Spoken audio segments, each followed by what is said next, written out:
Hello class 12 students, welcome to today's class in which we are going to study chapter 3 electrical power and energy। आज हम लोग electrical power and electrical energy के बारे में concept समझेंगे, उसका एक फॉर्मूला डिराइव करेंगे और कुछ न्यूमेरिकल सॉल्व करके देखेंगे, क्योंकि ये अपने बोर्ड एग्जाम में तो पूछा ही जाता है, साथ ही नीट जेईई जैसे कंपटीशन एग्जाम में भी पूछा जाता है। So let us start with it.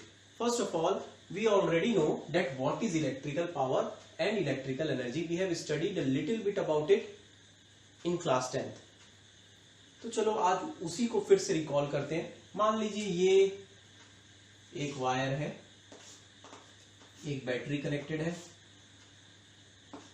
ये दो नोड्स हैं, एक वायर के दो छोर हैं, एंड्स हैं। पोटेंशियल क्रिएट कर रही है बैटरी V, करंट बाहर ही है मान लो I। जितना करंट ये निकाल के देगी, ये दो एंड्स के बीच में रेजिस्टर जुड़े रहेंगे, कैपेसिटर जुड़े रहेंगे, whatever is connected to this battery, but जितना करंट इसमें से निकलेगा उतना ही करंट इसको वापस चाहिए, उतना ही उसके नेगेटिव टर्मिनल में वापस आएगा। We already know this. So how we can define work done by the cell. हम लोग सेल के वर्क डन को कैसे कैलकुलेट कर सकते हैं। देखिए ये दो एंड्स है जिसके बीच में ही रेजिस्टर जुड़ेगा, जो भी होगा। So we can say potential difference between this two points VA minus VB is equal to क्या, हमारे डेफिनेशन के अनुसार del V is equal to external work done, याद आ रही वाली बात, ऑन पर यूनिट चार्ज। ये वाला फॉर्मूला हम इसे पढ़ रहे हैं चैप्टर 1-2 से, है ना, 2 से, चैप्टर 2 से हम लोग इसको पढ़ रहे हैं, तो same concept will use over here. See इसी VA माइनस VB को मैं यहाँ V बोल देता हूं, क्योंकि ये दोनों पॉइंट्स के बीच में जितना पोटेंशियल क्रिएट हो रहा होगा, डिफरेंस होगा, पोटेंशियल डिफरेंस, वही वो बैटरी दे रही होगी। हाँ, यहाँ पे इंटरनल रेजिस्टेंस के बारे में नहीं बताया, इसलिए मैं डायरेक्ट V लिख रहा हूँ, है ना, वरना EMF और इस चीज को भी लाता, मगर नहीं, अभी पोटेंशियल डिफरेंस को ही देखते हैं। तो ये direct V is equal to external work done upon charge. अब देखिए यहाँ पे जितना वर्क डन हो रहा है वो बैटरी ही कर रही है। अब हम लोग के दिमाग में एक बात आती है कि what actually a cell do, cell या बैटरी जो बोलो, एक सेल करता क्या है। Actually cell don't create the charge.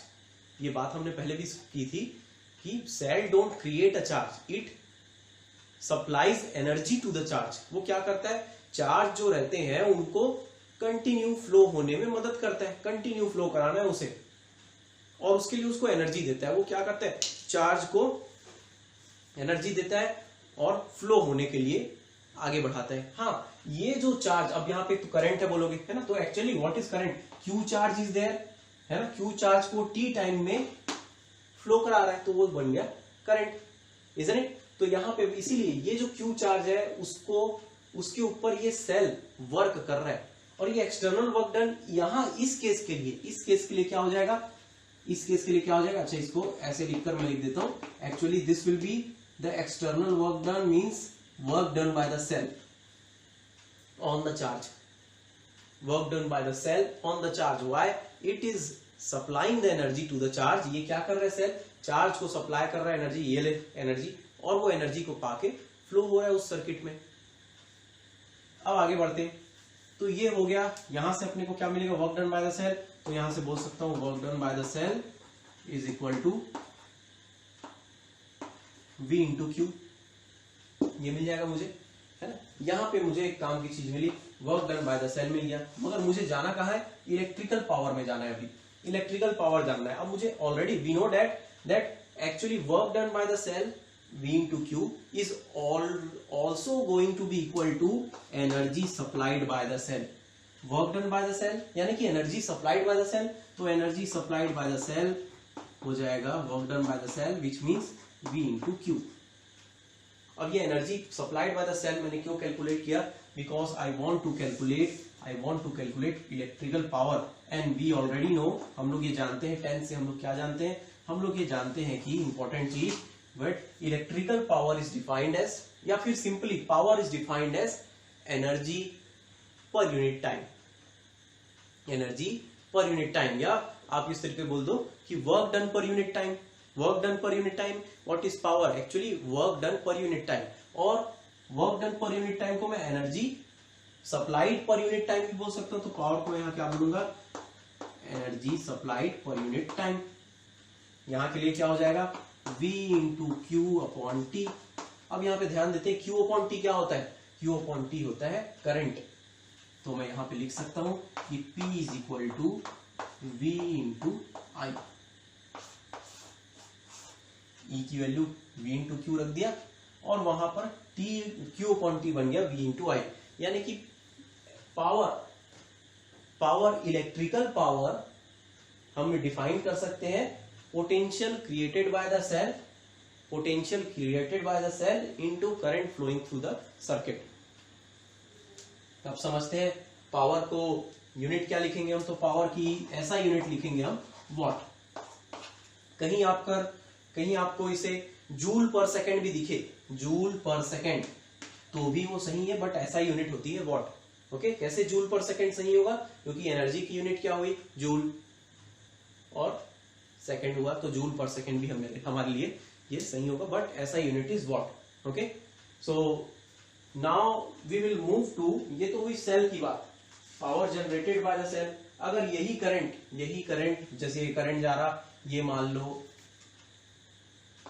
एक रेजिस्टेंस से गुजरता, ओके, रेजिस्टेंस से गुजरता, तो हम उसे power generated by the cell नहीं बोलते, हम लोग क्या बोलते हैं, यहां पे क्या बोलूंगा मैं इसे, पावर, मैं यहां पे बोलूंगा power generated by the cell. ये एक्चुअली क्या हुआ, V into I, power generated by the cell हुआ, क्योंकि ये V सेल से रिलेटेड टर्म है, पोटेंशियल क्रिएट कर रहा है वो। अगर मान लो मुझे पावर डिसिपेटेड बाय रेजिस्टर पूछ लिया जाए, होगा वही चीज, उसी फॉर्मूले में थोड़ा सा फेरबदल हो जाएगा। तो मैं आप देखिए इस पार्ट में, इधर में इसी चीज को बताता हूं। ये तो हो गया, क्या हो गया, ये कह सकता हूं इसे मैं power generated by the cell. बिल्कुल, power generated by the cell क्या होगा, पावर सेल कितना एनर्जी कितने समय में पर यूनिट टाइम में सप्लाई कर रहा है चार्ज को, और वो क्या कर रहा है, जनरेट कर रहा है, भाई ये पावर है ना, ये तो काम है उसका। मगर पावर डिसिपेटेड बाय रेजिस्टर, इस टर्म को समझते हैं, पावर डिसिपेटेड बाय रेजिस्टर, वो भी इसी के बराबर होने वाला है, बस उसके फॉर्मूला में थोड़ा चेंज आ जाएगा, उसमें रेजिस्टर की कुछ टर्म आनी चाहिए। तो चलो, यही करंट जो हमारा सेल दिया, वो A और B नोड्स के बीच में एक लगा रेजिस्टर है, वहां से ये करंट फ्लो होगा। जितना करंट इस रेजिस्टर में घुसेगा उतना ही करंट बाहर निकलेगा। बिल्कुल, करंट में कोई कमी नहीं आएगी, करंट कांस्टेंट रहने वाला है इस कंडीशन में। So see, power dissipated by the cell को हम लोग देखते हैं। Power dissipated by the cell के लिए हम लोग अब क्या यूज करने वाले हैं, थोड़ा सा फॉर्मूला को चेंज करने वाले हैं हम लोग। फॉर्मूले में अब क्या करने वाले हैं, अब देखिए A और B के टर्म, इन दोनों नोड्स के बीच में पोटेंशियल डिफरेंस मान लो V है, डेल V लिखना चाहिए, अभी V लिख देता हूं मैं। तो power dissipated by the cell हम लोग क्या जानते हैं, फॉर्मूला भी P is equal to V into I. और ओम्स लॉ क्या बोलता है, ओम्स लॉ बोलता है भाई, ओम्स लॉ बोल रहा है कि V is equal to I into R. मैं क्या चाह रहा हूं एक्चुअली, इस फॉर्मूले में R वाला कोई टर्म आए, क्योंकि रजिस्टर से कनेक्टेड, रजिस्टर से रिलेटेड टर्म बोल रहा हूं मैं, तो है तो वही फॉर्मूला, उसी को कन्वर्ट कर दे रहा हूं, तो ये that will become I into R square. क्या ये बात समझ में है, आसान, ठीक। देखिए V की जगह मैंने आई आर रख दिया, तो आई इंटू आई स्क्वायर होगा, sorry I into I square हो गया, और R बच गया, तो आई स्क्वायर आर बन गया, आई स्क्वायर आर बन गया। देन आफ्टर दैट एक और बात कर सकता हूं मैं, मान लीजिए इसी को मैं V की जगह मैं I की जगह I is equal to V upon R put कर दूं, वही फेर बदल कर रहे हैं। So what it will become, P is equal to V square upon R, V square upon R. तो ये तीन टर्म्स बन रहे हैं भाई, what are they? P is equal to V into I, P is equal to I square into R and P is equal to V square upon are, है ना। जो भी टर्म दिया रहा है, जो भी फिजिकल क्वांटिटी हमको दी हुई है उसके अनुसार हम लोग ये निकाल सकते हैं। By the way here why this two are different, because here R is also there which is related to the resistor, that's why I am saying power dissipated by the resistor. ये तीनों formula एक ही चीज है, बस यहाँ पे cell से related potential को क्रिएट कर दिया गया है और यहाँ पे रेजिस्टर से रिलेटेड R को शो कर दिया गया है। So this three formulas are there. अब देखिए दो चीज था, electrical power and electrical energy. Electrical energy के लिए V इंटू क्यू तो यहाँ पे ऑलरेडी दिया हुआ है, बट हमें ये Q के फॉर्म में नहीं I के फॉर्म में चाहिए, because in circuit this charge will flow पर यूनिट टाइम, तो I वाली बात आनी चाहिए। तो चलो एक काम करते हैं, एनर्जी, इलेक्ट्रिकल एनर्जी को देखते हैं कितना होता है इन टर्म्स ऑफ करंट।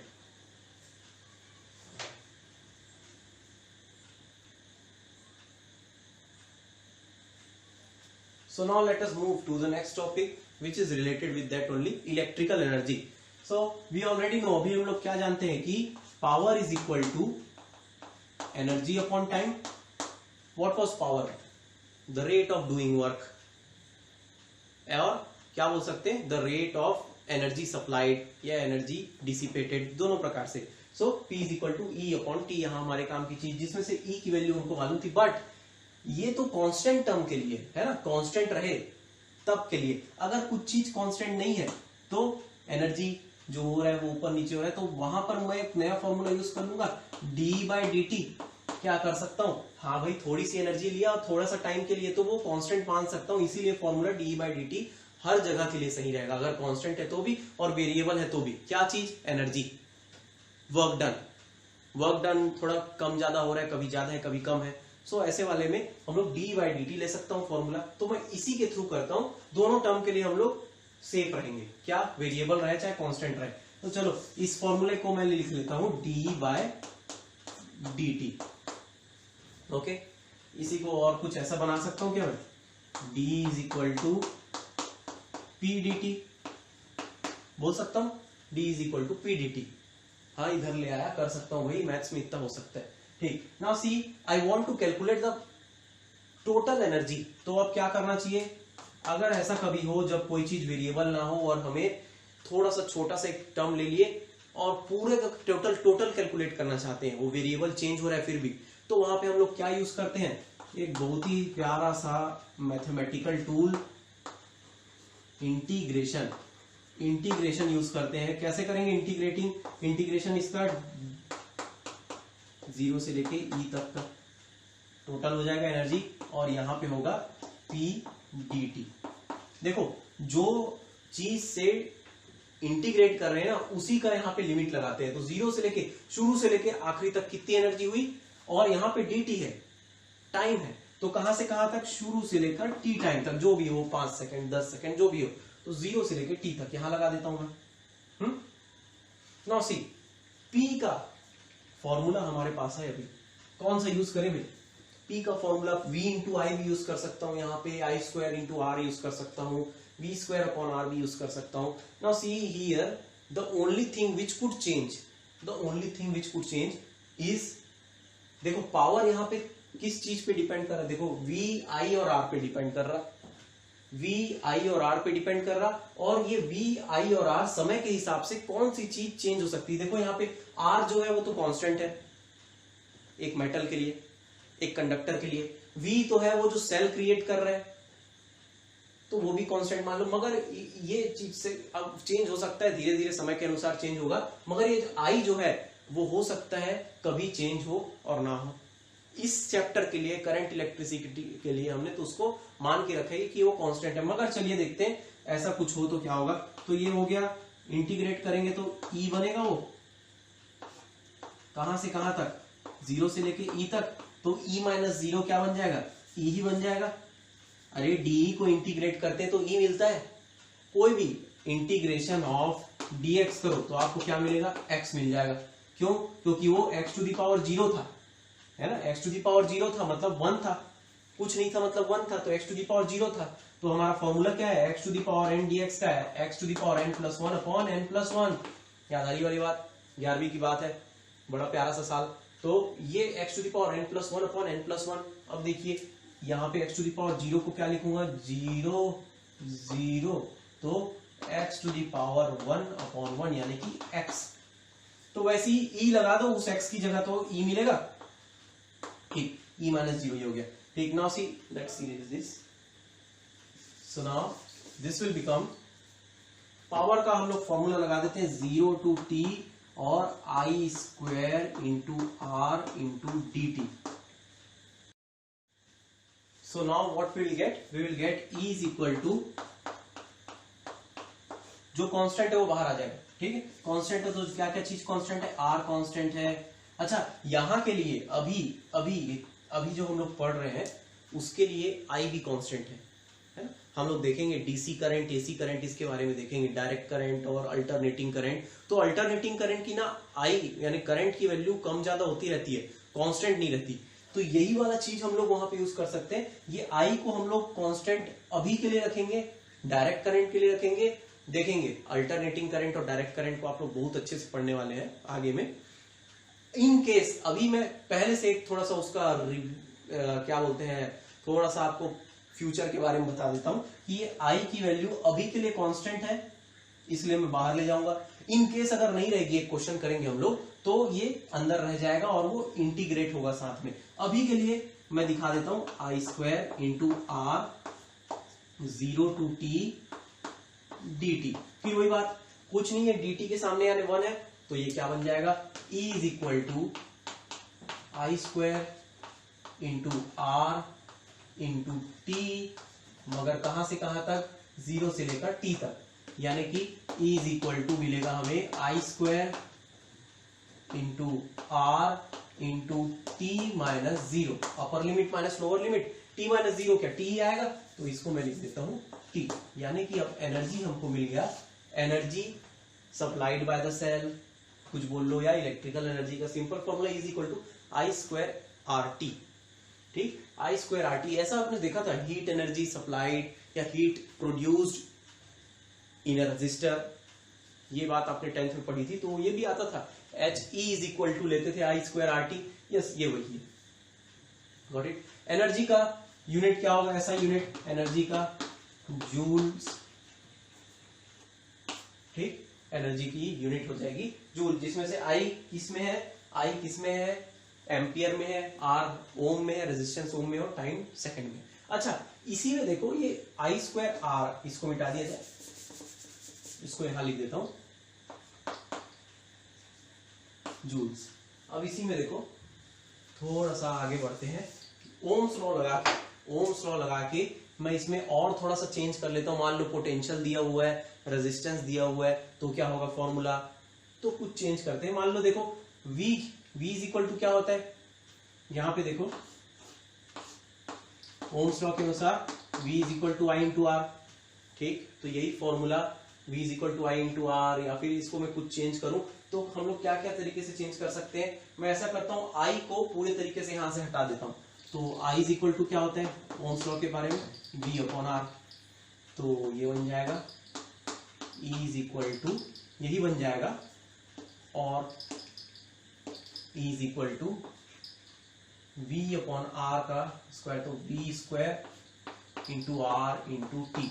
इस प्रकार से यही फॉर्मूला बन गया। देखो कैसे बना, आई स्क्वायर की जगह V अपॉन आर रख दिया, तो V square upon R square और आर कट के नीचे बचेगा आर, तो ये बन गया ये। और देखो एक बात, इसी की जगह मैं लगा दूं V equal to I into R लगा देता हूं, है ना, आई आर की जगह मैं V लगा दूं, तो ये बन जाएगा E इज इक्वल टू, देखो I की जगह सॉरी V आई आर, इसमें से एक I ले लूं और R ले लूं, तो वो V बन जाएगा, तो क्या बचेगा V आई टी, ऐसा बन जाएगा ना। तो मजाक से बोलते हैं वो आई थी, वो नहीं आने वाले कभी, है ना, वो बुलाएगी मगर जाने का नहीं, तो वी आई टी, ये हो गया E is equal to V I T. अब देखो यहाँ पे जूल्स में रहेगा, ये पोटेंशियल रहेगा वोल्ट में, I रहेगा करंट रहेगा एम्पियर में, टाइम रहेगा सेकंड में। तो चलो कुछ न्यूमेरिकल करके देखते हैं. Some numericals are there in reference books, so let us try to solve it.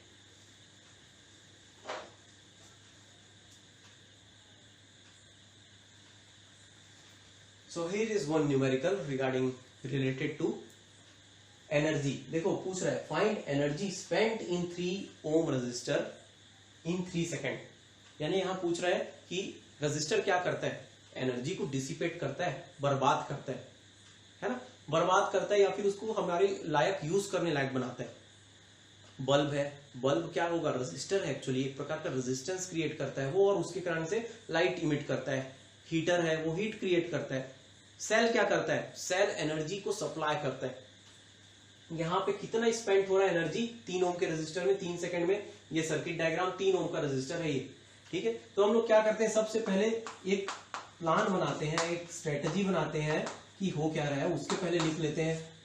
चलो मैं इसको यहां पर इसे R1 मान लेता हूं. R1 3 ओम, R2 6 ओम, ठीक, ये 6 ओम को R2 मान लिया. R3 मान लेता हूं 2 ओम, ये 2 ओम को R3 मान लेता हूं, है ना. एंड देन पोटेंशियल कितना क्रिएट हो रहा है, V वोल्ट, ठीक. एंड टू कैलकुलेट, अभी आपको कैलकुलेट क्या करना है, सिर्फ एक चीज कैलकुलेट करना है यहाँ पे कि how much energy is spend, energy कितना स्पेंड हुआ फर्स्ट रजिस्टर में, यानी E1 कैलकुलेट कर लो आप बस. आसान है, मगर कहां पहुंचेंगे E1 में, कैसे पहुंच सकते हैं, सीधी सी बात. E1 क्या होगा, इस फॉर्मूले में देख लो. E1 क्या होगा, E1 होगा पहला formula I1 into R1 into T, ठीक. अच्छा यहां पे देखो 3 ओम और 3 सेकंड भी दिया हुआ है, यानी कि समय भी दिया हुआ है, T इज इक्वल टू भी दिया हुआ है. 3 सेकंड में कितना एनर्जी स्पेंड कर रहे हैं वो, तो हमें 3 सेकंड में पता करना है. T की वैल्यू भी पता है, R1 की वैल्यू भी पता है जो 3 ओम है, बस ये I1 नहीं पता, हमें I1 पता करना है कितना करंट फ्लो हो रहा होगा यहाँ पे. अच्छा ठीक है, ये यहां से देखो 12 ओम रजिस्टर से, 12 ओम के सेल से I करंट निकला, 2 ओम से 2 ओम से उतना ही I करंट जाएगा, मगर यहां पर पैरेलल कनेक्शन दे दिया, पैरेलल कॉम्बिनेशन, तो एक कुछ करंट इधर बढ़ जाएगा, कुछ इधर बढ़ जाएगा और वापस I करंट इसमें आएगा. E1 कैलकुलेट करना है, तो सबसे पहले तो मेरे को I कैलकुलेट करना पड़ेगा, तब जाकर मैं I1 कैलकुलेट कर पाऊंगा. तो I कैलकुलेट करने के लिए हमको क्या करना पड़ेगा, I देखो टोटल करंट पर कैलकुलेट करना है, टोटल पोटेंशियल हमको पता है, टोटल रेजिस्टेंस पता करना पड़ेगा, तब जाके तो टोटल करंट पता चलेगा. तो टोटल रेजिस्टेंस कैलकुलेट करना है आसान, आसान तो है, थोड़ा सा लेंथी लग रहा है मगर हो जाएगा. देखो कैसे, वी नो डैट, आगे बढ़ते हैं. वी नो डैट हम लोग सबसे पहले अब क्या करने वाले हैं, सबसे पहले हम लोग R इक्विवेलेंट निकालने वाले हैं. R इक्विवेलेंट या बोल दो टोटल रेजिस्टेंस. तो यहां पर सबसे पहले पैरेलल से डील करते हैं. पैरेलल कॉम्बिनेशन में क्या क्या है, पैरेलल में है R1 एंड R2, ठीक. तो 1/RE, मान लो दोनों मिलकर RE बन रहा है, तो मैं लिख सकता हूं R1 RE is equal to क्या होगा, डायरेक्ट लिखता हूं, फॉर्मूला याद रहे, R1 into R2 upon R1 plus R2, ये होता है, ये बन जाएगा R1 into R2 3 into 6 upon 3 plus 6, यानी कि ये बन जाएगा 18/9, यानी कि 2 ओम. 2 ओम बन जाएगा. R इज इक्वल टू 2 ओम, यानी कि मैं यहां पर इन दोनों की जगह 2 ओम बस को लगा दूं ना, तो भी वो सही होगा, क्योंकि वो दोनों को इक्विवेलेंट है. तो अब देखो ये 2 ओम और इन दोनों का मिलकर एक 2 ओम बना है, वो दोनों कैसे कनेक्शन में होंगे, सीरीज कनेक्शन में. तो नाउ टोटल निकाल रहा हूं मैं, total resistance RT is equal to, RT कैसा होगा दिखाऊं मैं यहाँ पे कुछ ऐसा दिखेगा, RE निकल गया है 2 ओम, ठीक. उन दोनों का मिलाकर ये बन गया. अब देखो ये 2 ओम जो R3 है हमारा, वो और ये दोनों मिलकर सीरीज में है, तो सीरीज कनेक्शन में R3 plus RE is equal to, लिखूंगा मैं 2 + 2 4 ओम. 4 ओम बन गया. टोटल रेजिस्टेंस बन गया, टोटल रेजिस्टेंस मिल गया है, टोटल पोटेंशियल पता है मुझे, टोटल करंट भी मिल जाएगा. तो ऑल्सो ओम्स लॉ से क्या पता है, V is equal to I into R. थोड़ा सा फेर बदल करके आई की निकालना है करंट, तो I is equal to V upon R, जिसमें से आर क्या है, टोटल रेजिस्टेंस, तो V 12 अपॉन आर टी की वैल्यू 4, यानी कि 3 एम्पियर मिलेगा हमें करंट। इसकी वैल्यू 3 एम्पियर। अब देखो यही 3 एम्पियर जाएगा 2 ओम यानी R3 से, और यही 3 एम्पियर जाएगा टोटल इन दोनों का जो इक्विवेलेंट था, ठीक है, और यही वापस चले जाएगा। ठीक, अब मुझे देखिए पता करना है कि ये जो ऊपर वाला जो 3 ओम का रजिस्टर था वहां से कितना करंट जा रहा है, ठीक है, वहां से कितना करंट जा रहा है। तो एक चीज तो मुझे मालूम है कि इन दोनों का इक्विवेलेंट है, उसमें से इतना करंट जा रहा है। तो मैं एक चीज पता कर सकता हूं कि वापस लगा देता हूं,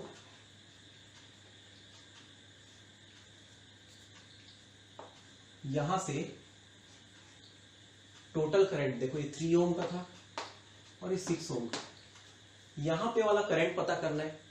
रजिस्टर मुझे पता है, टोटल करंट पता हुआ है, यहां वाला करंट पता नहीं हुआ है ना मुझे, तो यहां वाला करंट पता करना है, तो पोटेंशियल डिफरेंस पता चल जाए। अब देखो ये पैरेलल कनेक्शन है इन दोनों के बीच, इनका जो इक्विवेलेंट था उसके, इन दोनों का इक्विवेलेंट कैसा था, इन दोनों का इक्विवेलेंट कैसा था, यहां बनाया जाए,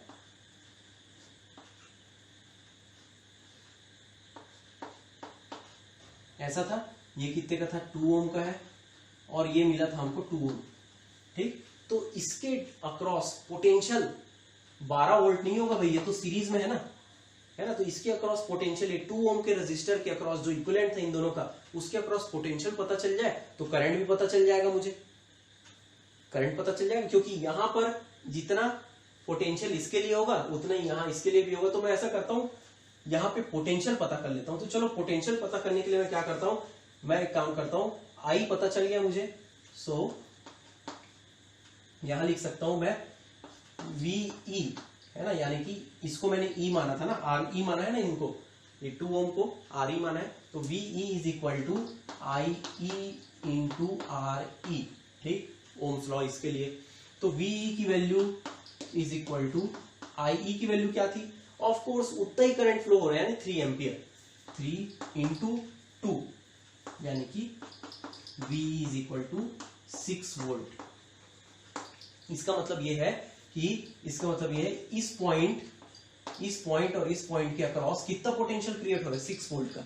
अब देखो 6 ओम के लिए भी 6 वोल्ट रहेगा और 3 ओम के लिए भी 6 वोल्ट रहेगा, क्योंकि पैरेलल कनेक्शन है ना, पैरेलल कनेक्शन में पोटेंशियल डिफरेंस बढ़ता नहीं है, सेम रहता है, सो V उतना ही रहेगा। Now see I have to calculate current, इसमें से कितना करंट जा रहा है ये कैलकुलेट करना है। ऑब्वियस सी बात है, आई करंट यहाँ पे बन जाएगा I1 और यहाँ पे बन जाएगा I2, बढ़ जाएगा, तो I1 कैलकुलेट करना है, VE इसके लिए भी उतना ही होगा, तो यहां पे मैं लिख देता हूं, सो एंड I1 की वैल्यू हो जाएगी VE अपॉन R1। VE बिल्कुल उतना ही होगा जितना 6 ओम के लिए होगा।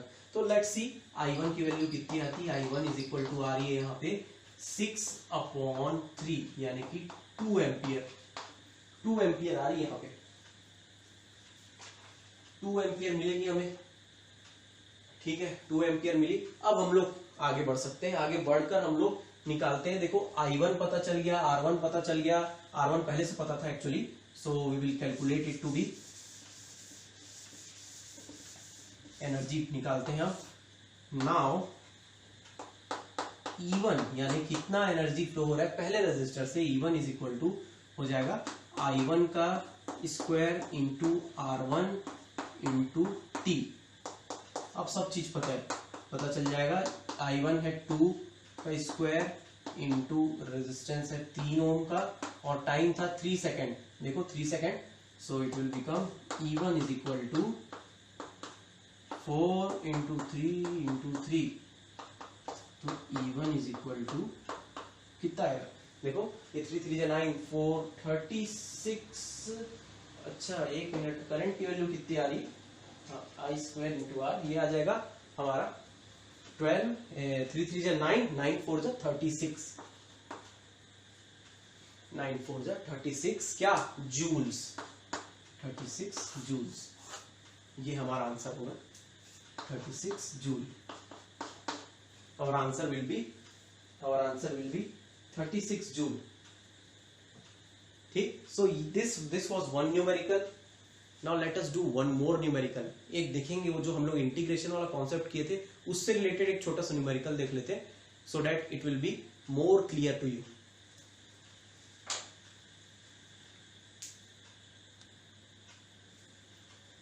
तो चलो ये क्वेश्चन देखते हैं। Let us see this question which is asking find the energy spend by resistor in 2 second. है ना, ये रेजिस्टर है 2 ओम का, कितनी एनर्जी स्पेंड हो रही है इसमें, कितनी इलेक्ट्रिकल एनर्जी स्पेंड हो रही है। So let us calculate. मगर एक चीज ध्यान देना, यहाँ पे एक चीज पूछा है, if I is given by 2t।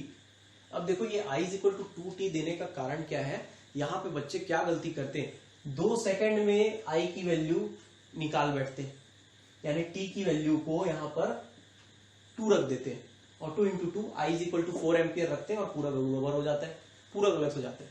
ये एक्चुअली पूछ क्या रहा है, एनर्जी स्पेंड, एनर्जी। तो हमको जानना पड़ेगा, ये जानना है कि क्या दिया है। हम लोग को सबसे पहली जो बात दी है कि R is equal to 2 ohm, ठीक, T is equal to 2 second दिया हुआ है और I का एक इक्वेशन दे दिया 2t। ये I का इक्वेशन देने का मतलब ये है कि हमारा जो करंट है ना वो कांस्टेंट नहीं है, समय के साथ चेंज हो रहा है। T की वैल्यू रखते जाओ, I की वैल्यू मिलती जाएगी। T इज इक्वल टू 1 रखो, एम्पियर 2 एम्पियर मिलेगा, करंट 2 एम्पियर मिलेगा। T is equal to 2 second रखो, करंट 4 एम्पियर हो जाएगा। T is equal to 3 second रखो, 6 एम्पियर हो जाएगा। मींस करंट की वैल्यू बढ़ रही है, चेंज हो रही है, बोलूंगा मैं चेंज हो रही है, कांस्टेंट नहीं है। जब कांस्टेंट नहीं है तो हम लोग फिर वही बात क्या करेंगे, हम वापस पहुंचते हैं अपने बेसिक चीज में। सबसे पहले क्या पूछा है, energy spend, E is equal to question mark लगा देता हूं और अब आगे बढ़ते हैं।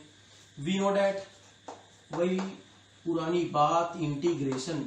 बार बार 11th में हम लोग बार बार पहुंचते हैं, integration was a best mathematical tool.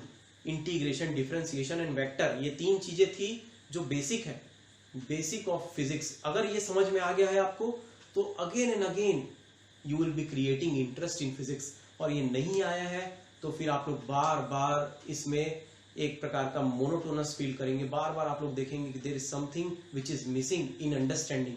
तो इंटीग्रेशन का कॉन्सेप्ट समझना, फॉर्मूला तो यह सबको याद हो जाता है। इंटीग्रेशन का फॉर्मूला वहां पे यूज होता है जहां पे कोई चीज वेरिएबल चेंज हो रही है, कांस्टेंट नहीं है।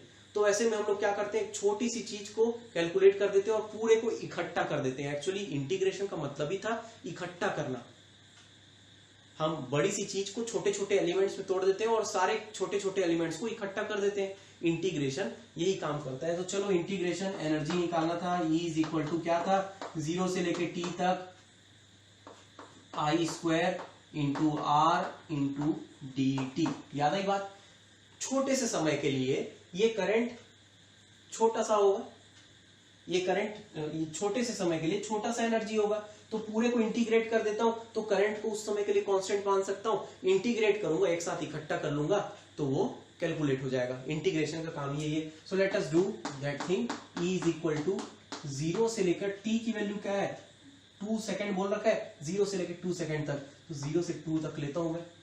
ये इंटीग्रेशन का साइन असल में है क्या, S जैसा दिखता है। S का मतलब ही होता है समेशन, इकट्ठा करना। I की वैल्यू, अच्छा R दिया हुआ है भाई, R को मैं बाहर निकाल लेता हूं। क्यों, क्योंकि वो तो कांस्टेंट है, R बाहर आ गया। अब I की वैल्यू रख देता हूं यहाँ पे 2t, देखो 2t, ठीक, और उसका स्क्वायर, I का स्क्वायर है तो 2t का स्क्वायर dt। ब्रैकेट ओपन करते हैं, R 0 to 2 यानी कि 4t² dt।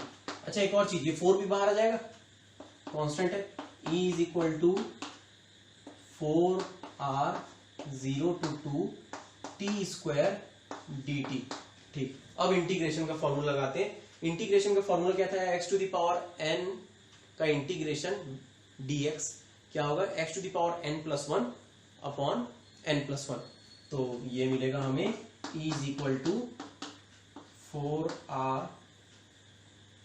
Into t³ upon 3। हाँ, x to the power n plus 1 या t to the power 2 plus 1 upon 2 plus 1 t cube upon 3। मगर कहां से कहां तक? 0 से 2, 0 से 2, 0 से 2। चलो वैल्यू अपर limit minus lower limit put करेंगे और साथ में r की भी वैल्यू पुट कर देता हूं जो कि है 2 ओम। तो E इज इक्वल टू मिलेगा मुझे 4 इंटू 2 इंटू 2 का क्यूब अपॉन 3 माइनस 2 का 0 का cube upon 3।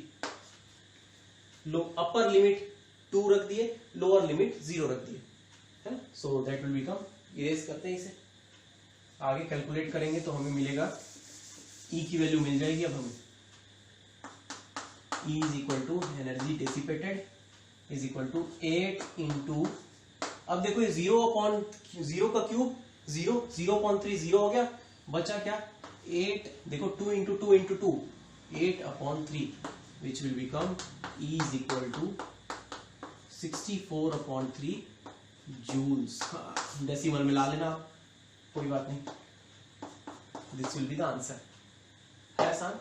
Energy spend by the resistor, ये समझ में तभी आएगा जब इंटीग्रेशन समझ में आया होगा। इंटीग्रेशन समझना है, रिवाइज कर लेना, वरना 12th के बाद फिर से रिवाइज करना पड़ेगा when you will be fighting competition exam. So integration is very easy mathematical tool. Bio वालों को भी समझना है इसे, है ना। आप ये मत समझो कि मैथमेटिकल टूल है, फिजिक्स में यूज होता है, बस फिजिक्स में यूज होता है, मैथ्स में उसको कोई काम नहीं होगा, छोटा मोटा काम आता है, बट फिजिक्स में वास्टली इट इज यूज्ड। तो समझना है, बेसिक कॉन्सेप्ट समझ में आ जाएगा तो बहुत अच्छी बात। देखो ये आ गया answer. So now let us, I think that this much is easy for you, understood by you. Let us move to a new concept, a new topic which is meter bridge.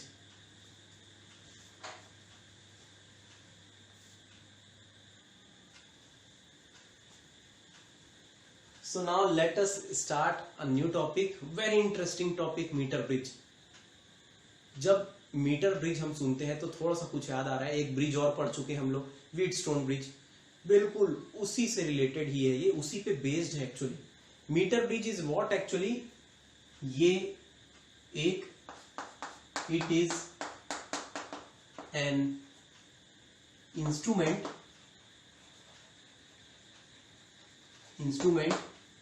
which measures the value of unknown resistance। इसका काम क्या रहेगा, किसी resistor का resistance calculate करना जिसके बारे में हमको नहीं पता कितना रेजिस्टेंस है। तो एक्चुअली ये एक इंस्ट्रूमेंट है जो कैलकुलेट करता है रेजिस्टेंस, और एकदम एक्यूरेटली कैलकुलेट करता है, बहुत ही अच्छे तरीके से कैलकुलेट करता है। सो मीटर ब्रिज एक इंस्ट्रूमेंट है। तो हम लोग ये देखें कि जब भी कोई इंस्ट्रूमेंट के बारे में हम लोग पढ़ते हैं ना, तो उसके बारे में 4 चीज पढ़ते हैं। पहला होता है उसका प्रिंसिपल, दूसरा होता है उसका कंस्ट्रक्शन, तीसरा होता है उसका डायग्राम, और चौथा उसका वर्किंग। यही चीज देखेंगे। तो अभी हम लोग सबसे पहले देख रहे हैं इसका प्रिंसिपल। सबसे पहले तो जान लिए कि वो है क्या, it is an instrument which measures value of unknown resistance. ठीक, अब देखिए ये एक इंस्ट्रूमेंट है जो अननोन रेजिस्टेंस पता करता है, कैलकुलेट करता है, और ये किस पे बेसिस है, it works on the principal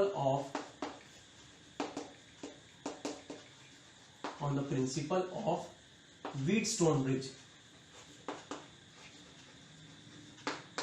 ये व्हीटस्टोन ब्रिज के प्रिंसिपल पे काम करता है। ठीक, व्हीटस्टोन ब्रिज याद आ रही बात। व्हीटस्टोन ब्रिज को चलो एक बार थोड़ा सा रिकॉल कराता हूं, साथ ही आगे भी बढ़ जाएंगे। व्हीटस्टोन ब्रिज कैसा था, कुछ इस प्रकार का था, ऐसा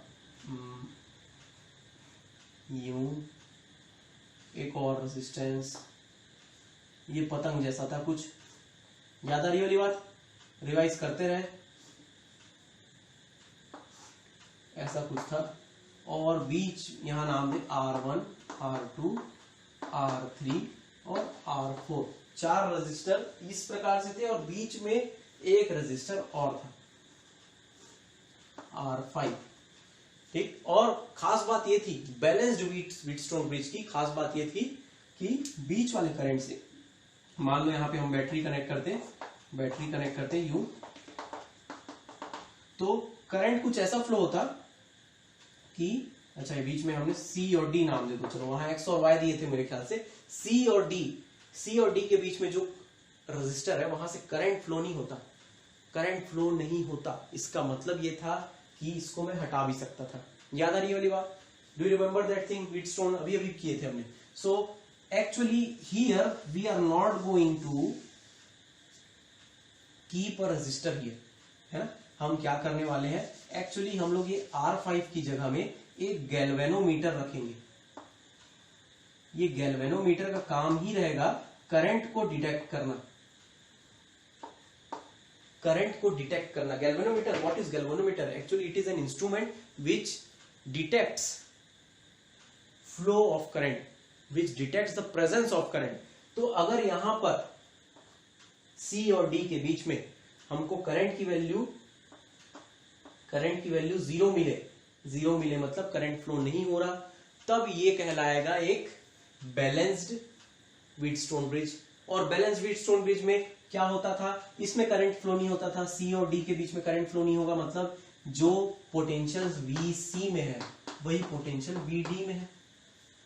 यहां पे जितना पोटेंशियल है वही उतना ही पोटेंशियल यहाँ पे। अरे हाँ, याद आ रही बात, पोटेंशियल में डिफरेंस होगा तभी तो करंट फ्लो होगा, और पोटेंशियल दोनों का बराबर हो गए तो करंट फ्लो नहीं होगा। ठीक, यानी कि गैल्वेनोमीटर में no deflection will be there. Actually नहीं, गैल्वेनोमीटर में एक ऐसे सीधा सा कांटा रहता है बिल्कुल बीच में। आई विल शो यू, हम लोग एक्चुअली मीटर ब्रिज का एक एक्सपेरिमेंट करेंगे। आई विल शो यू, जैसे ये वीडियो अभी बन रहा है वैसे ही वीडियो में करके दिखाऊंगा, बट सबसे पहले आपको ये समझना पड़ेगा, तभी हम लोग उसको कर पाएंगे। तो ये जो गैल्वेनोमीटर होता है उसमें बीच में एक डायल रहता है, वो अगर इधर दिखाया मूव हुआ तो करंट फ्लो हो रहा है इस तरफ, इधर मूव हुआ वो डायल तो इधर, और बीच में रहा जीरो में बीच में रहता है जीरो उसके, तो बीच में रहा मतलब no current is flowing, no deflection is there means no current is flowing. तो कोई डिफ्लेक्शन नहीं मिलेगा हमें, क्यों? क्योंकि करंट फ्लो नहीं होगा। क्यों? क्योंकि पोटेंशियल में कोई डिफरेंस नहीं है। और ऐसे कंडीशन में when no current is flowing, galvanometer shows no deflection। क्यों? क्योंकि no current flows through it, क्योंकि करंट बिल्कुल फ्लो नहीं हो रहा। तब क्या होता था, याद आ रहा है? R1/R2 is equal to R3/R4, ऐसा कुछ था। R1/R2 is equal to R3/R4, ये कंडीशन हमारे काम की रहेगी। इसमें से एक रेजिस्टेंस हमारे लिए अननोन रहेगा, उसको हम लोग कैलकुलेट कर लेंगे। देखते हैं कैसे मीटर ब्रिज का कंस्ट्रक्शन होता है और कितनी आसानी से और कितनी ब्यूटी से ये अननोन रेजिस्टेंस को कैलकुलेट कर सकते हैं। So let us move to the diagram, और उसी के थ्रू हम लोग कंस्ट्रक्शन और वर्किंग को भी समझ लेंगे।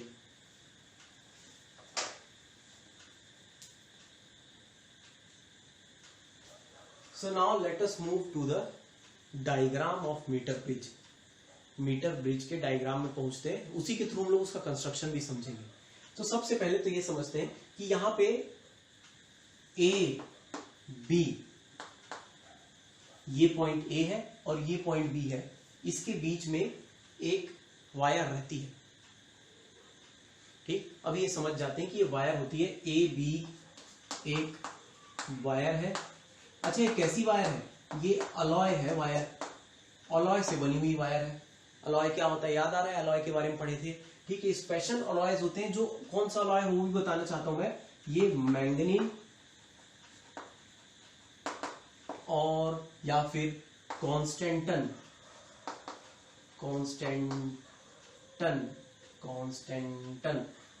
रहती है।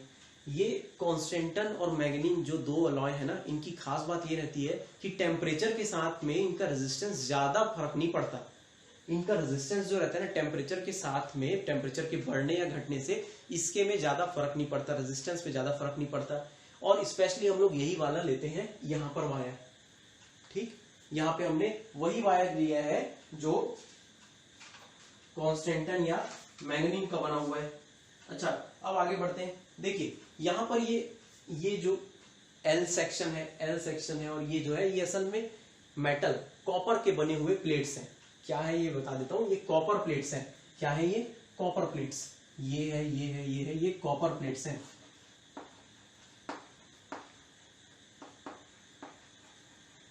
ठीक है, ठीक। अब देखिए, अब और कुछ चीजें आएंगी यहां पर। अब आएगा बीच में, दूसरा कलर का चौक ले लेते हैं। बीच में यहां पर हम एक रेजिस्टेंस रखेंगे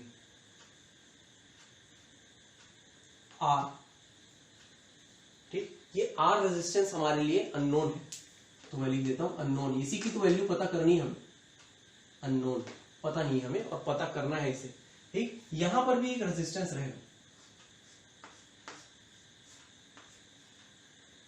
ये रेजिस्टेंस के लिए मैंने एक बॉक्स क्यों बनाया, क्योंकि ये रेजिस्टेंस बॉक्स है। यहाँ पे रेजिस्टेंस रहेगा, मगर वो एक बॉक्स के फॉर्म में देखेंगे हम लोग। एक्चुअली वहां पे ना छोटे छोटे प्लग्स रहते हैं, इसमें यहाँ पर छोटे छोटे प्लग्स रहते हैं। जितना प्लग को आप उसमें घुसाएंगे उतना का रेजिस्टेंस बन जाता है। यानी कि ये रेजिस्टेंस जो है उसको मैं मान लो S बोल रहा हूं, S। ये हमारे लिए नोन है, मतलब हम यहां पर जितना रेजिस्टेंस को लगाएंगे ना वो हमको पता रहेगा। ये हमारे लिए नोन है, ये हमको अननोन है, मतलब ये वाला हमको कैलकुलेट करना है, ठीक। अब देखिए यहां पे ना एक और बात रहती है, यहां बीच में एक पॉइंट रहता है जहां से एक वायर निकले रहता है जो कनेक्ट रहता है गैल्वेनोमीटर से, और उस गैल्वेनोमीटर से एक जॉकी निकले रहता है, जॉकी। जॉकी, ये जॉकी का मतलब समझना। अच्छा, ये पॉइंट को नाम दे देते हैं हम लोग C, और यहां पर ये जॉकी पॉइंटर रहेगा ना, जॉकी जो रहेगा उसको मैं D नाम दूंगा। अच्छा, तो यहाँ पे बता देता हूं मैं जॉकी मतलब क्या होता है। ये D जो पॉइंट है ना, ये जॉकी है, ठीक है। जो D पॉइंट है वो जॉकी है। ये जॉकी असल में ना क्या होता है, एक प्रकार का नाइफ एज मेटल रहता है। नाइफ एज यानी कि शार्प एज वाला एक मेटल रहता है, शार्प एज वाला एक मेटल रहता है। काम क्या रहेगा इसका, काम बिल्कुल आसान है। इसको हम लोग इस वायर पे टच करेंगे, जहां पर ये टच होगा वो D पॉइंट बन जाएगा, वो पॉइंट D कहलाएगा। तो मैं लिख देता हूं यहाँ पे मैं लिखता हूं मेटल, क्या है, जो कि metal rod with knife edge.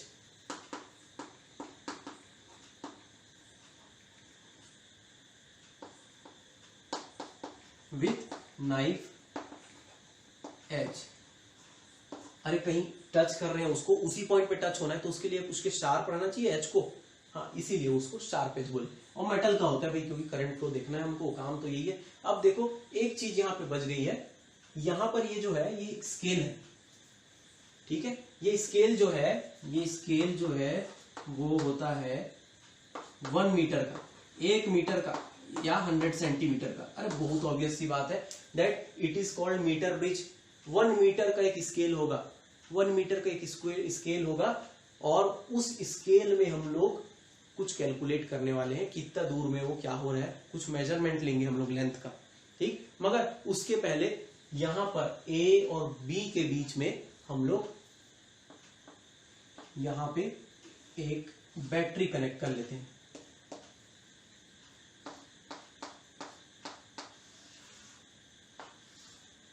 अच्छा, बैटरी के साथ में एक की भी लगा देते हैं अपनी सुविधा के लिए, for our use for better measurement. हम लोग एक की लगा देते हैं, की के बैटरी B, ठीक। पॉजिटिव नेगेटिव, ऑब्वियस सी बात है, पॉजिटिव से करंट निकलेगा, है ना, पॉजिटिव से करंट निकलेगा जब इसको स्विच ऑफ करेंगे, स्विच क्लोज करेंगे, ठीक। So see what is happening here, actually what is happening here. अभी हमने एक सर्किट डायग्राम बनाया था मीटर ब्रिज का, है ना, बिल्कुल वही मीटर ब्रिज का सर्किट डायग्राम है। देखो यहां पर A और C के बीच में, A और C के बीच में एक रेजिस्टर है, ठीक। C और B के बीच में एक रेजिस्टर है, C और B के बीच में, ठीक। A और D के बीच में, A और D के बीच में एक रेजिस्टर है। अभी सुन लो बस इसको, A और D के बीच में एक रेजिस्टर है, और D और B के बीच में एक रेजिस्टर है। अरे आप बोलोगे सर रेजिस्टर का है, वायर है, तो वायर में कुछ रेजिस्टेंस होता है, बस वही बात है। मगर देखो सबसे खास बात कि C और D के बीच में एक गैल्वेनोमीटर है, तो एक गैल्वेनोमीटर लगा दिया मैंने, यूं गैल्वेनोमीटर लगा दिया, और ये रहा वो जॉकी जो इस D में कनेक्ट हो रहा है, टच हो रहा है। ये रहा वो डी पॉइंट जहां पे वो टच हो रहा है ना। अब देखो इसमें खास बात, ये जो वायर है ए बी, इसकी बात करते हैं हम लोग। ये वायर है एलॉय का बना हुआ, मैंगनीन या कॉन्स्टेंटन का, ठीक। इसके बारे में बात करते हैं। मान लो इसकी बात करता हूं, resistance per unit length, resistance per unit length R है। रेजिस्टेंस पर यूनिट लेंथ की बात कर रहा हूं मैं। रेजिस्टेंस पर यूनिट लेंथ मतलब जैसे मान लीजिए रेजिस्टेंस पर यूनिट लेंथ कुछ इस प्रकार से लिख सकते हैं हम लोग, आर ओम पर मीटर, आर ओम पर मीटर। आर छोटा आर से डिनोट कर रहा हूं। ये रेजिस्टेंस पर यूनिट लेंथ है। इसका टोटल रेजिस्टेंस मान लो कुछ होगा, मगर मैं बात कर रहा हूं पर यूनिट लेंथ की, कितने पर यूनिट लेंथ में कितना रेजिस्टेंस है उसका, तो वो आर ओम पर मीटर है, ठीक। तो मुझे अब यहां पर देखिएगा, यहां पे मैंने यहां बैटरी भी कनेक्ट की है।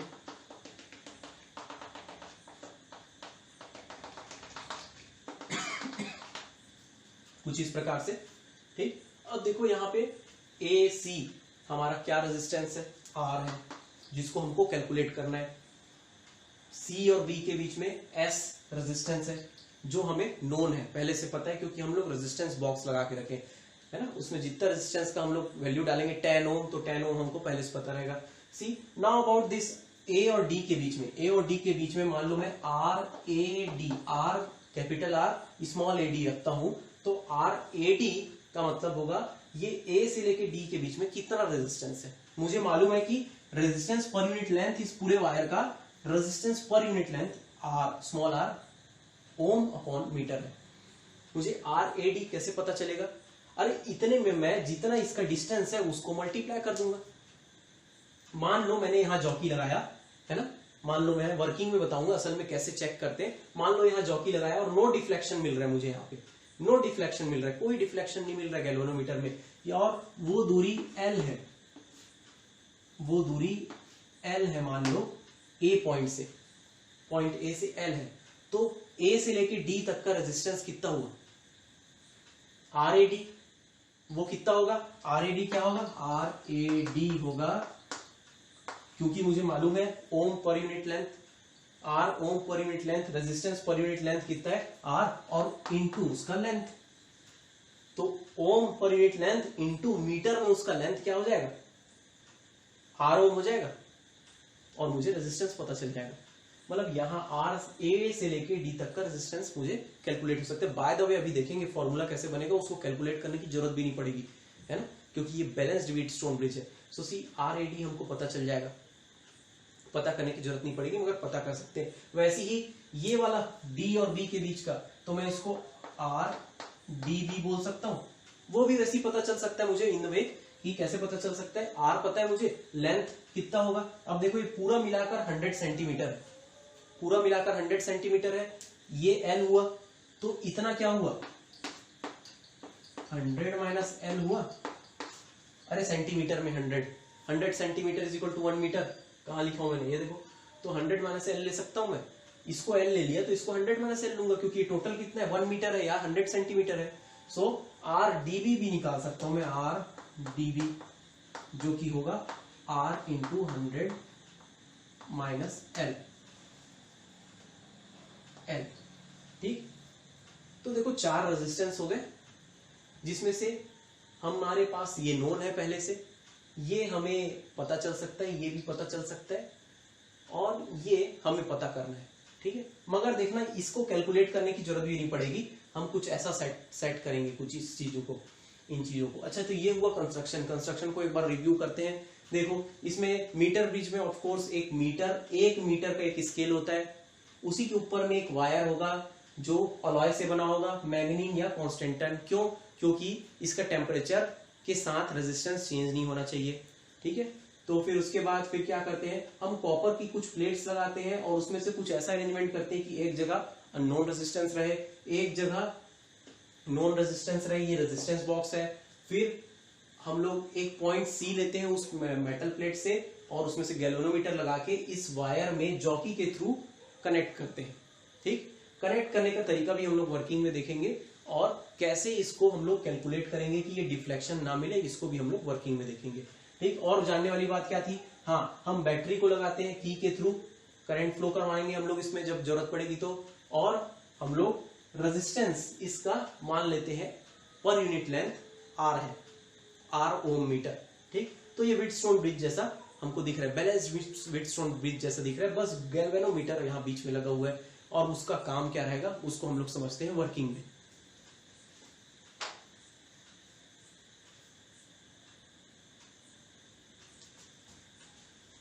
So let us start with the working, है ना, मैं यहां लिख देता हूं वर्किंग के बारे में हम लोग बात कर रहे हैं।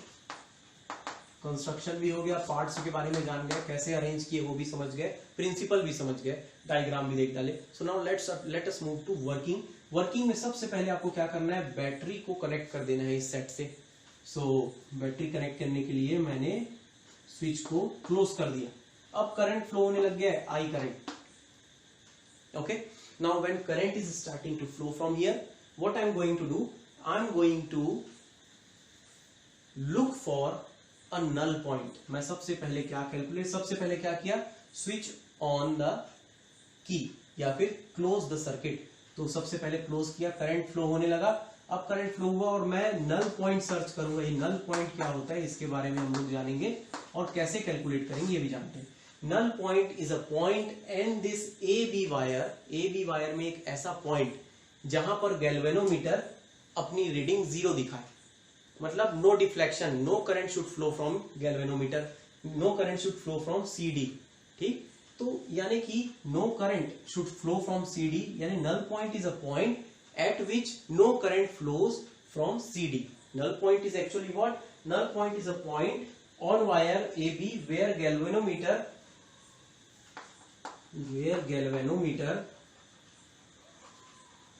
shows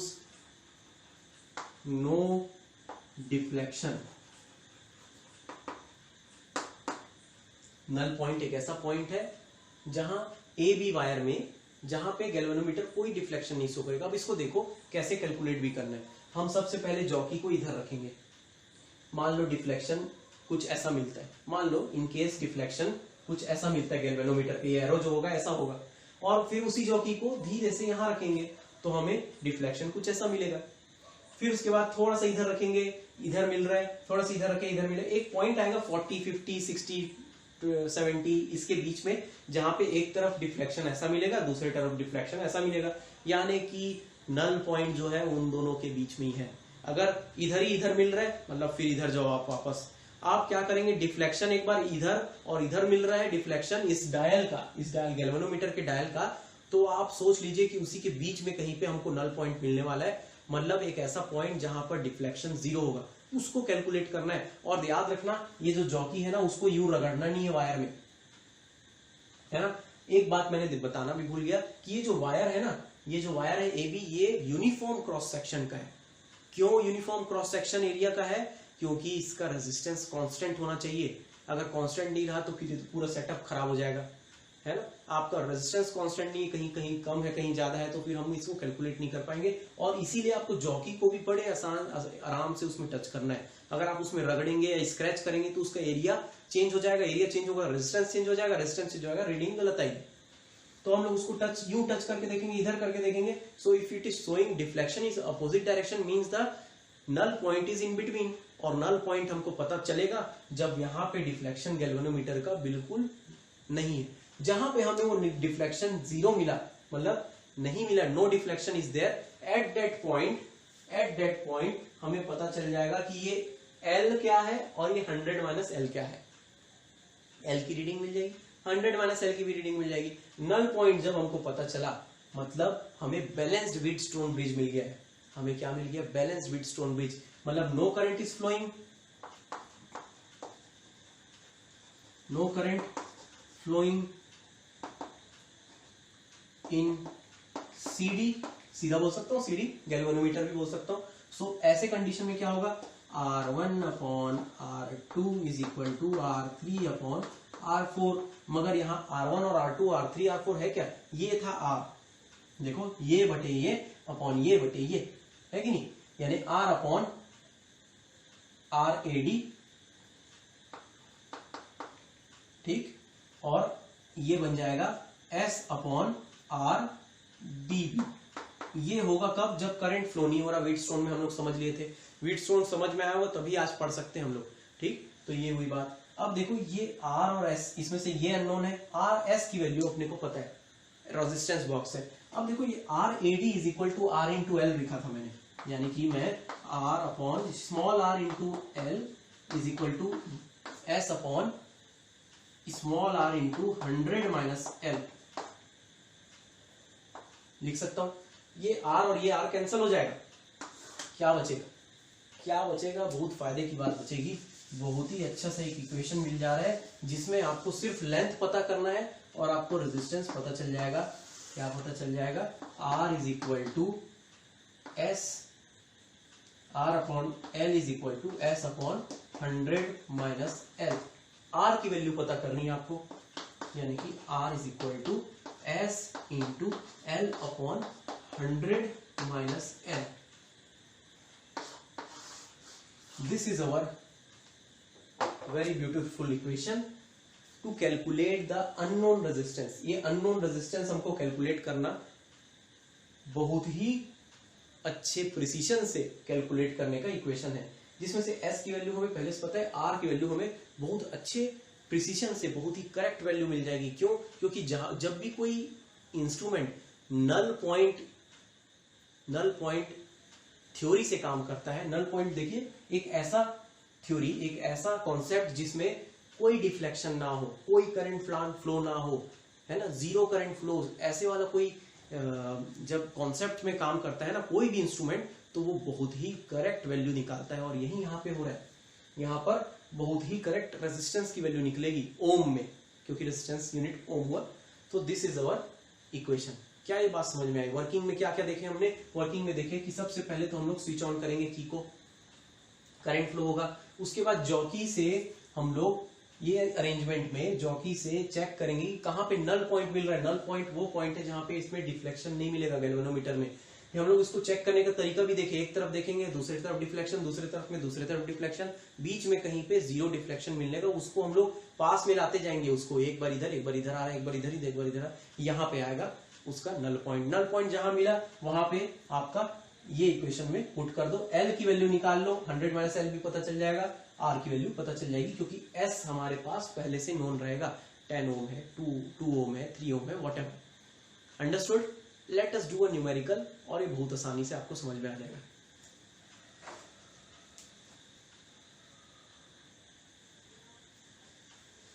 So let us see a easy numerical of meter bridge, and once you will come to know the concept of it, then you will be able to solve n number of question.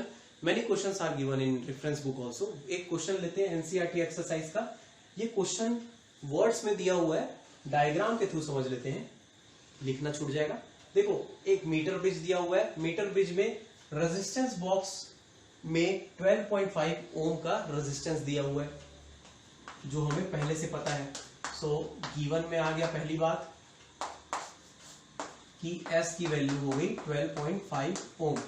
बोला है कि S की value यानी resistance box में जो resistance था वो 12.5 ओम का था, ठीक। और बोलता है कि हमें नल पॉइंट मिल रहा है A पॉइंट से 39.5 सेंटीमीटर दूर, यानी कि L की वैल्यू हो गई 39.5 सेंटीमीटर, ठीक। तो बोलता है पता करो कि कितना रेजिस्टेंस है यहाँ पे, यहाँ कितना रेजिस्टेंस है ये कैलकुलेट करना है। तो टू फाइंड में क्या लिखेंगे हम लोग? फाइंड में R की वैल्यू निकालनी है हमें। वी नो डैट, क्या जानते हैं हम लोग? We know that, already we know that एक ही फॉर्मूला है। जब हमको नल पॉइंट जहां मिल रहा है, ऐसे कंडीशन में व्हीटस्टोन ब्रिज क्या है? बैलेंस्ड है, मतलब ये मीटर ब्रिज अभी बैलेंस्ड है। गैल्वेनोमीटर में नो करंट इज शोइंग, मतलब नो डिफ्लेक्शन इज देयर। तो अब R is equal to S into L upon 100 minus L मिलेगा। R is equal to S की वैल्यू 12.5 इंटू एल की वैल्यू 39.5 अपॉन 100 माइनस 39.5। बस यही रखना है formula, nothing else, because you have understood the concept. The complicated thing you have done in theory part, easy part is here. Let us calculate. R is equal to resistance की value 12.5 into 39.5 upon ये आ गया 60.5। R is equal to 12.5 into, अच्छा इसको divide करके देखना, 39.5 upon 60.5 आपको मिलेगा 0.653। बायो वाले स्पेशली इसको कैलकुलेट करना। सो R इज इक्वल टू, हमें इसको कैलकुलेट मल्टीप्लाई करने पे मिलेगा समथिंग लाइक 8.163 ओम, 8.2 लगभग होगा। सो 8.163 ओम, इतना हमारा आंसर हो गया। See how precise we are getting, 8.163 ohm. This is the precision of meter bridge, very precise instrument to calculate the resistance of unknown resistor. So this is meter bridge. इसमें complication कुछ इस प्रकार से दे देता है, यहाँ पर पैरेलल में या सीरीज में दो रेजिस्टर लगा देगा 10 ओम का 12 ओम का, आप उसका कैलकुलेट करो इफेक्टिव इक्विवेलेंट और फिर इसी चीज में ये फॉर्मूला लगा दो। कभी क्या बोलता है ये पता रहेगा, ये भी पता है, आप क्या करो L की वैल्यू कैलकुलेट करो, ऐसा कुछ ना कुछ तरीके से इसी फॉर्मूले में आपको वो अप्लाई करना रहेगा। The complications are only according to the mathematical part, not the conceptual part. So this is it, today we have understood two things, electrical power, electrical energy and meter bridge. Try to solve more number of questions, keep studying, have a nice day.